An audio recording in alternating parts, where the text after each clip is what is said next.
आता आपल्या आवडत्या मालिकेचे संपूर्ण भाग मालिका प्रसारित झाल्यानंतर लगेचच पाहू शकता फक्त सन नेक्स्ट वर. भारतातील प्रेक्षकांसाठी मोफत सेवा.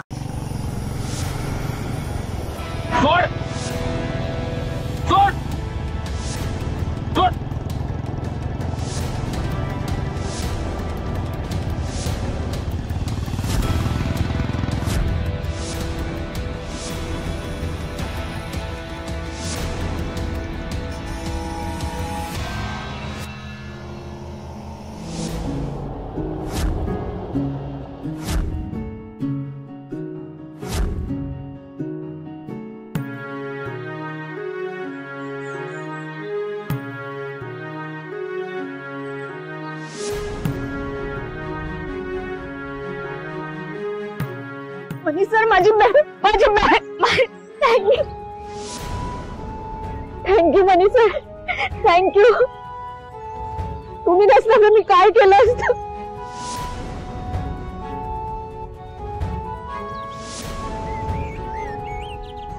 स्वानंदी,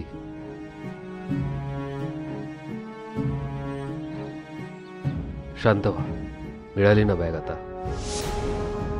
रडू नका. ते डोळे पुसा आणि माझ्यासोबत चला. मी हॉस्टेलला ड्रॉप करतो तुम्हाला. स्वानंदी, किती लागले ते तुम्हाला? तुम्हाला जराही स्वतःची काळजी नाही का हो? कशाला पकडून ठेवली? ती बॅग सोडून द्यायची ना. जीवापेक्षा पैसे महत्वाचे आहेत. काही झालं असतं तुम्हाला मग? तुम्ही चला, मी सोडतो तुम्हाला हॉस्टेलला.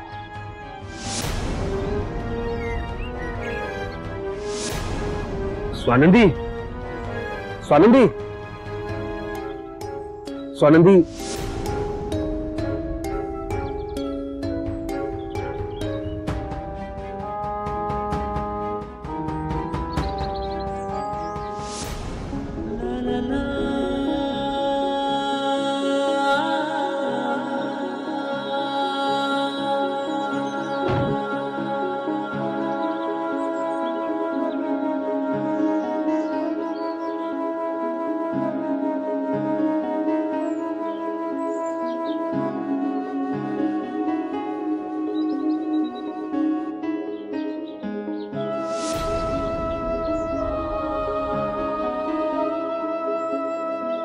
मनी सर, थँक्यू मनी सर, थँक्यू. तुम्ही प्लीज जाऊ नका. तुम्ही प्लीज जाऊ नका.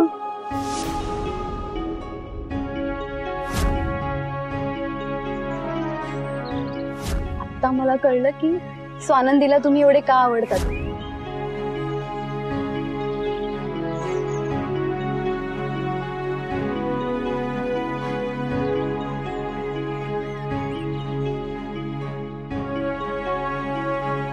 कारण स्वानंदी माझी आहे आणि माझीच राहणार. मित्र म्हणून विश्वास ठेवलाय तुझ्यावर. विश्वासघात करू नकोस.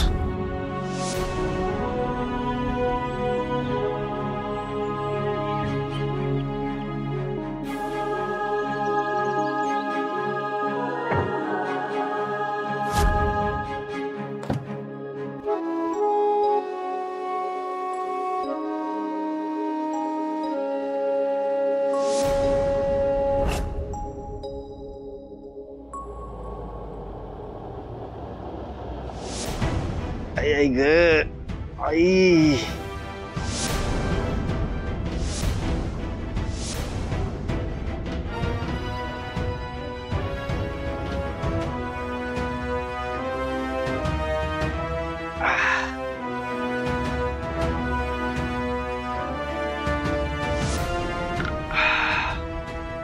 अहो, आज जीव गेला असता माझा. अहो, खाली पडून डोकं फुटून मेलोच असतो आज. उडक्यात वाचलो. जीवावर आलेलं पण खांद्यावर बेतलं म्हणून नशीब. हे सगळं ना, हे तुमच्यामुळे होत आहे. कळलं? काय तुमच्यामुळे? तुमच्यामुळे काय झालंय? आणि काम झालं ना आपलं. बॅग कुठे? बॅग दिसते माझ्याजवळ. हा, आहे इथे बॅग. नाही ना, मग काय बॅग बॅग बॅग बॅग लावलंय? नाही झालं काम. हरविन, काम नाही झालं. एक साधं काम रे, तेही जमलं नाही तुला. एक नंबरचा निकम्मा माणूस आहेस तू. कुठे गेलाय कुठे आधीचा अरविंद? ती स्वानंदी आल्यापासून पाहतीये तो चिडचिडा, डोक्यात राग घालून घेणारा तापड अरविंद गायबच झालाय. अरविंद एक काम सांगितलं होतं ना रे, साधी बॅग खेचून घेऊन यायची होती, तेवढंही जमलं नाही. मला कीव येते तुझी कीव. हे म्हणजे असं झालं, कोंबडी गेली जीवानिशी आणि खाणारा म्हणतो ती वातड होती, है ना? तुम्हाला काय तर त्या बॅगची पडली आहे. अहो, इथे माझा जीव गेला असता. अशी त्या मणीशरांनी बघितलं नाही. त्याने जर बघितलं असतं ना तर माझी नोकरी गेली असती, ते गेली असती. त्या 4 चौघात मारत मारत माझी वरात काढली असती ना, ती वेगळीच. एक मिनिट, मणी कुठून तडमडला मध्ये? हो ना, ह्या स्वानंदीला त्रास द्यायला गेलो ना, त्या मणी मध्येच कुठून तडमडतो काय माहित. साऊथचे हिरो देखील ना इतकी सरप्राइझिंग एंट्री घेत नसतील. तसा हा ध्यानी मणी नसताना मध्ये येतो, अगदी हिरो सारखा, आणि त्या स्वानंदीला वाचवतो, माझी कुटाई करतो. मला काय जाते, मला ओरडायला, माझी कीव करायला. अरविंद, मणी इथेच होता, सुजितशी बोलत होता इथे तो. हो का? हा, मग मी काय खोटं बोलतोय? हा, का कोणी डुप्लिकेट होता त्यांचा? नाही का, एक इथे एक तिथे, ते फिल्म मध्ये दाखवतात तसं आहे का काही? हो काय मॅडम, मी काम फत्ते केलं होतं. मी ना बॅग खेचून घेऊन निघालो होतो. मी पुढे जात होतो, तेवढ्यात माझ्या मागून आहे ना एक कार आली, आणि त्या कार मध्ये कोण तर मणी, दो सुपर हिरो. हो, त्याने ना अशी माझी बॅग खेचली.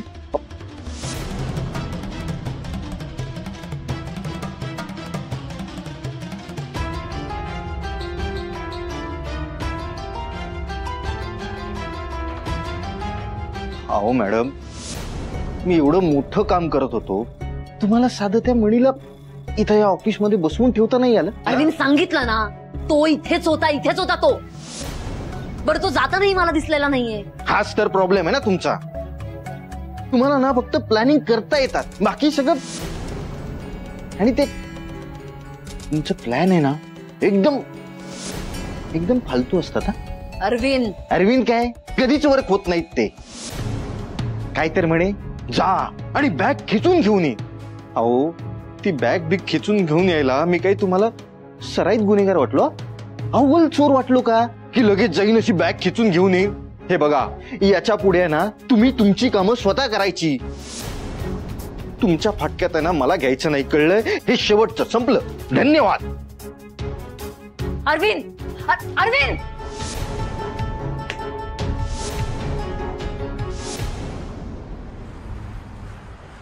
टाकी ओव्हरफ्लो होती, जा नळ बंद करायला.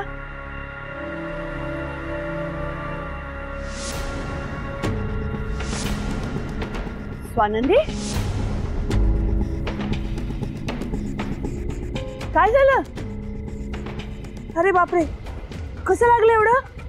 काय नाही, आज एक झटापट झाली, तेव्हा पडल्यामुळे लागलं. झटापट? आज त्यांना त्यांच्या कामाचे पैसे मिळाले. पैसे घेऊन बाहेर पडल्या होत्या, एका बुरट्याने चोरण्याचा प्रयत्न केला. त्यात झटापटीत ह्या पडल्या आणि लागलंय. नशीब मी तिथे पोहोचलो, त्याच्या पाठी लागलो, पैसे मिळाले, पण यांना तोपर्यंत चक्कर आली होती. काय लागले हिच्या मागे काय कळत नाही मला. बरं झालं तुम्ही होतात म्हणून, पैसे तरी मिळाले परत. मॅडम, ही स्वानंदीची पर्स आणि ही बॅग, यात ते सगळे पैसे आणि ही पर्स. मॅडम, रक्कम मोठी आहे, प्लीज सांभाळून ठेवा. आणि आज स्वानंदीला 2दा चक्कर आली. म्हणजे एक झटापट झाली तेव्हा, दुसऱ्यांदा गाडीत बसलेली होती तेव्हा. खरं तर माझंच चुकलं, मी त्यांना डॉक्टरांकडे न्यायला हवं होतं, पण गडबडीत मी इकडे घेऊन आलो. मॅडम, तुमची हरकत नसेल तर मी आत्ता घेऊन जाऊ का यांना डॉक्टरांकडे? नाही, नको. तुम्ही ऑलरेडी खूप केलंय. मी डॉक्टरांना बोलवीन ना घ्यायचं. मॅडम, काही लागलं तर मला सांगा, मी आहे. आणि प्लीज तेवढं त्यांना डॉक्टरांकडे घेऊन जा. Sir,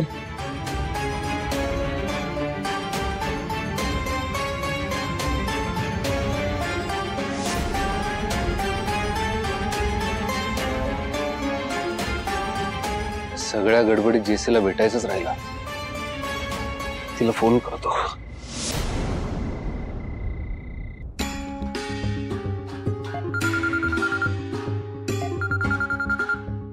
hello. हॅलो जेसी, मणी बोलतोय. मी मगाचपासून फोन ट्राय करतोय पण फोन लागत नाही तुझा. आय एम सो सॉरी, माझा मोबाईल चार्जिंगला होता. बोला ना सर. तू आत्ता हॉस्टेल बाहेर येऊ शकतेस का? मी आलो इथे. का, काय झालं? हो, जरा एक महत्वाचं काम होतं. तू तू ये ना बाहेर, मग आल्यावर बोलतो. हो हो, मी आलेच. मॅम, मला एक अर्जंट काम आलंय. तुम्ही प्लीज स्वानंदीला खायला द्याल का? ठीक आहे, मी देते. तुझं. Yes ma'am, thank you.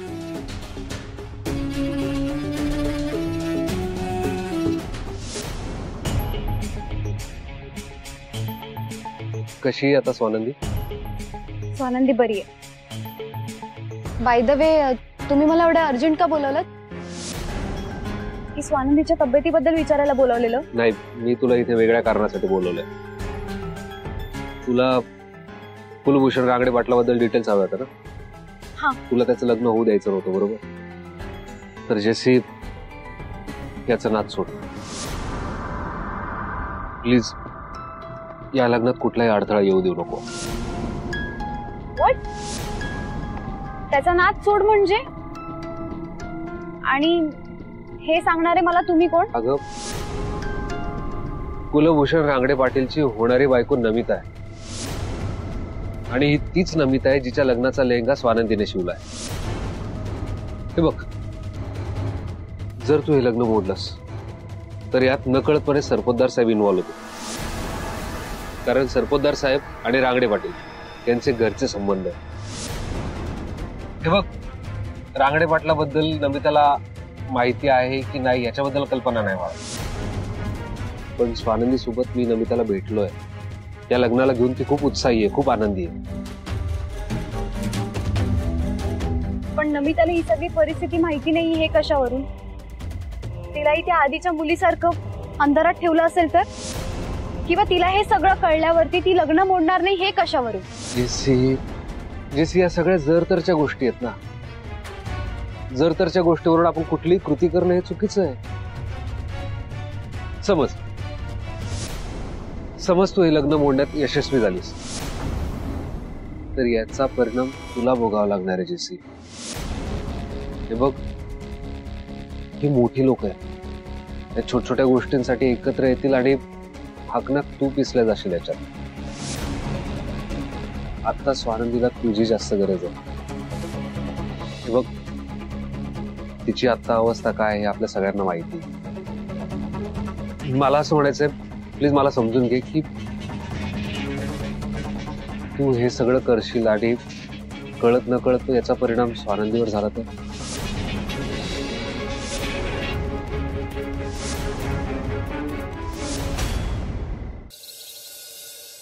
हो आई, सगळं सामान घेऊन मुंबईला शेवटचा निरोप देऊन कायमची येते गावाला तुझ्याकडं. काय काय म्हणालीस तू? आई, अगं मी आवरून तुला फोन करते. बसमध्ये बसली की फोन करते तुला. हा, ठेवते मी. एक मिनिट सोनली, काय म्हणालीस तू आता? तू कायमचं गावी परत चाललीस का? कशाला, कशासाठी स्वानंदी? जेसी, अगं इतकं शॉक होण्यासारखं काय? मी गावावरून जेव्हा इथं आले होते ना, तेव्हाच ठरवलं होतं. तायडीच्या लग्नाचे पैसे जमले, कर्जाचे पैसे जमले की कायमचं गावाला परत जायचं. अगं मग होतंय की सगळं नीट, मग इथं राहून काय करू म्हणून चालले. ठीक आहे, करेक्ट आहे तुझं. आता तसंही काय कारण आहे ना तुझं इथे राहायचं? ठीक आहे, जा तू. तसंही आपला संबंध फक्त रूम पार्टनर एवढाच आहे. जा तू, गावी जा. हे जेसी, इथं माझं कोणी नाही हे खोटं आहे. हा, तू आणि वॉर्डन मॅडम होत्या म्हणून तर मी इथे राहू शकले ना. अगं पण आता जायला पाहिजे की मला. अगं पण का, कशासाठी स्वानंदी? अगं इकडे सगळं नीट तर सुरू आहे, तुला नवीन ऑर्डर्स मिळतात, काही वर्षभरात तू मोठी फेमस डिझायनर म्हणून ओळखली जाशील. मग हे सगळं सोडून तुला गावी जायचंय का? कशासाठी?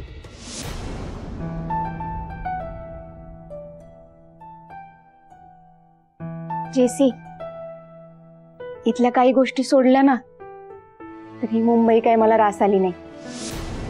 आता हेच बघ ना, गावाकडं 2-2 कळशा डोक्यावर घेऊन मी 2-2 मैल चालायचे, तरी बी काही त्रास व्हायचा नाही. पण इथं कधी चक्करच येते, तर कधी थकवाच येतो, तर कधी काय तर तापच येतो.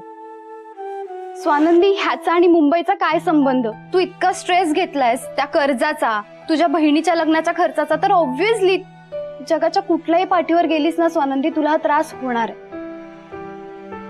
तू म्हणतीये कदाचित ते बरोबरही असेल, पण अगं आता माझ्या ताईडीचं लग्न होईल ना, मग माझी आई एकटी पडेल की घरी? तिच्या सोबतीला कोणी बी नसेल. मग मी इथं राहून काय करू?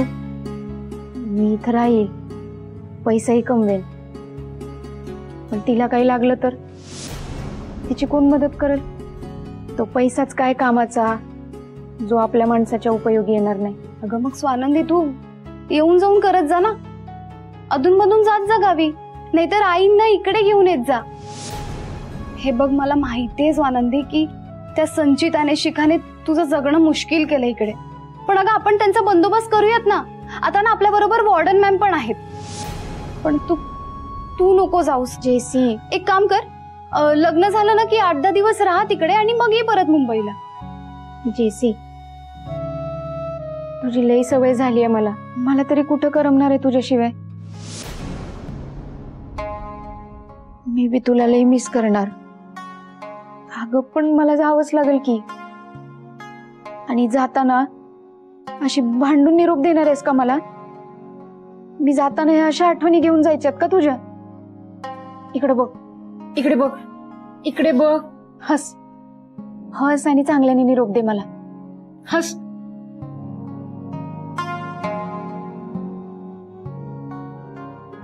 तसंही तुला काय फरक पडतोय स्वानंदी? म्हणून तर तू मला सोडून चाललीस. मग मी रुसले काय, मी चिडले काय, काय फरक पडतोय? जेसी, अगं नको ना रुसू अशी. इकडे बघ, इकडे बघ की. स्वानंदी, तू तुझा निर्णय घेतलायस ना, मग कशाला आता माझी समजूत काढतेस? आणि असंही मला बरंच आहे ना, दुसरी मुलगी यायच्या आधी संपूर्ण रूम ही माझीच असेल. चल, मला तर खूप काम आहे, तू काच कशाला दोघींचा वेळ वाया घालवायचा? तसंही मला त्या कुलभूषणच्या होणाऱ्या बायकोला भेटायचंय. एक चांगली लीड मिळाली, तिला कसंही करून गाठायचंय मला. सो स्वानंदी मॅडम, मला आता तुमच्याशी बोलायला अजिबात वेळ नाहीये. तुला आठवण आली तर नंबर आहे ना माझा, कॉल कर त्याच्यावरती. चल बाय. जेसी, जेसी, जेसी, अगं ऐक की.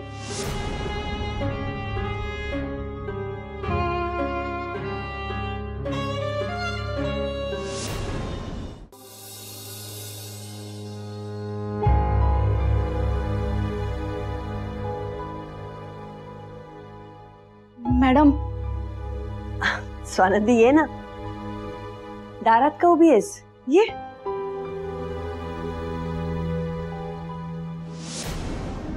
ऍक्च्युली ना माझं एक थोडंसं काम होतं तुझ्याकडे, म्हणजे मला थोडीशी मदत हवी होती. कसली मदत मॅडम? पुढच्या महिन्यापासून ना अकाउंटसाठी मला थोडीशी मदत लागणार होती. म्हणजे आपल्याकडे हॉस्टेलमधल्या मुली दर महिन्याला भाडं देतात असं नाही. म्हणजे काही जणी या महिन्यात अर्ध देतात, मग पुढच्या महिन्यात अर्ध देतात, आणि मग हे सगळं सांभाळायचा थोडा गोंधळ होतो. म्हणून मी विचार केला की विश्वासातलं कोणतरी मदतीला असेल ना तर जरा सोपं होईल.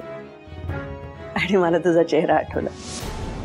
नाही म्हणजे तू तुझं हे सगळं आवरून तुला वेळ मिळाला तर रात्रीचं, जास्त नाही, 1 तास दिलास तर खूप झालं.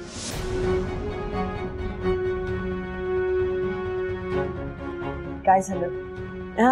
तुला जमणार नाहीये का तर ठीक आहे. नाही मॅडम, तसं नाही. पण तुम्ही मला मदत मागितली आणि मी करणार नाही असं होणार नाही. पण हे काम मला नाही जमायचं. म्हणजे मला काहीतरी सांगायचंय तुम्हाला. ठीक आहे, मला समजेल असं सांगशील. मी हॉस्टेल सोडून चाललीये. काय? इथे इथे इथे इथे बस बस बस. काय झालं मला सांग. शिखा संचिता काही बोलल्या का तुला? त्यांची काळजी करू नको, मी बघते त्यांचं काय करायचं ते. मॅडम, तुम्ही समजताय तसं काही बी नाहीये. मी हे हॉस्टेल सोडून दुसरीकडे राहायला नाही चाललीये. मग मी हे शहर सोडून चाललीये. साखरगावला परत, कायमची.